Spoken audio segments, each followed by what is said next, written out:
Well, a newly recovered batch of texts from anti-Trump FBI employees, Peter Strzok and Lisa Page, make its way to congressional committees. This time, the text revealed just how big of an impact James Comey's firing had on the FBI lovebirds. So what will Congress do with these new details? Joining us to weigh in, Republican Congressman Louie Gohmert, who received the text as a member of the House Judiciary Committee. Congressman, good morning. Good morning. Great to be with you again. What are you going to do with these texts? Well, there are not enough of them is the problem. This is just more obfuscation on the part of people that were wanting to cover for the Obama administration. It seems pretty clear. And with some of the texts, though, even as limited as they were, there's very disturbing comments, like the POTUS, the President of the United States, wants to know everything we're doing. Holy cow, that's what you call a smoking gun. The President wants to know.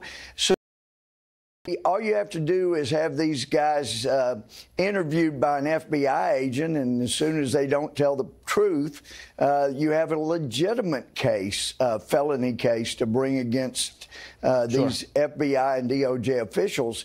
But what also is again highlighted is what many of us heard back before the election when some Democrats were upset that Comey came out and said, we're reopening the email investigation. What I was hearing was that Comey had done everything he could to stonewall, and that he was sitting on the thousands of emails that had showed up in Weiner's laptop.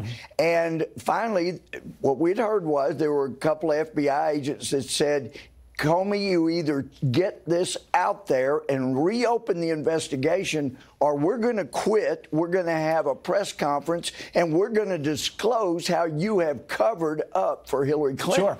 So if that was the case, and it seems like this evidence supports that, because it shows that actually he knew a full month before he reopened the investigation. Why did he wait? It's an important question. We got to get those answers. Let's show for our audience a couple of those text exchanges between Peter Strzok and Lisa Page that we got from May of 2017. Strzok saying, having a tough time processing tonight, feeling a profound sense of loss. Page says, I feel the same loss. I'm angry, and mounting. So there's another one from May 9th of 2017, where they say, we need to open the case we've been waiting on now while Andy is acting. So Andy, of course, Andy McCabe. One more, we'll play one more that came out from May 9th.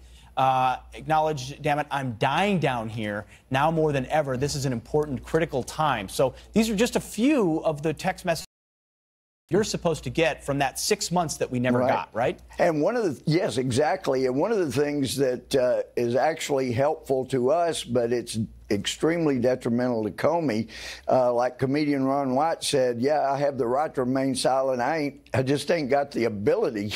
And I think that's where Comey is. He can't shut his mouth, and he's digging himself a deeper hole the more he talks and the more inconsistent he is, which is understandable. We see this many times when authors who write fiction have written a book, they've made up facts, and then they try to remember the exact truth. It's very difficult, and that's what we have here. Comey's been running around the country promoting a work of fiction and things that he just made up out of whole cloth, and so it's tough for him to remember the real truth now. Congressman, we've got to go. We're out of time. Real quickly, will you commit that the Judiciary Committee will get to the bottom of what was inherent at the FBI? I think the American people are taking away that there was a fundamental problem. That's what I love about Bob Goodlatte. We're not backing down. We are continuing to drive, and they aren't threats. We're either getting them or we're coming after the people that aren't delivering. And there you go. We shall see. Congressman Louie Gohmert.